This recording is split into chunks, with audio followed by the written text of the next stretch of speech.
So if you have unattended access turned on, then you may want to go ahead and enable two-factor authentication for enhanced security as well. So to do that, you can click on the hamburger icon and then go ahead over here onto settings. Then you can go ahead over here onto access and click on unlock right here and press yes. So once you go ahead and do that, you can see that I have an option right here to access the settings, the access settings in security, and over here what you can do now is enable two-factor authentication.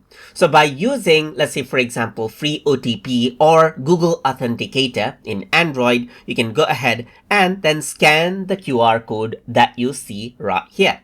So once you go ahead and do that, you need to go ahead and add in the verification code that you see.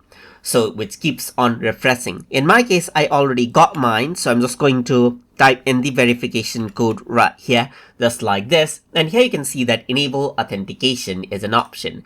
As I go ahead and do that, now two-factor authentication is turned on. And now whenever you go ahead and let's say for example, some people access out the unattended access using the two authenticate let's say for example accesses it out, then it goes through the two-factor authentication for that account. And that is how you can set up two-factor authentication account as you want. So you can enable this for saved login information or to enable short-term password like for remote restarts as well if you need.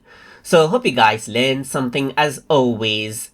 And as always, please like, comment, share, and subscribe.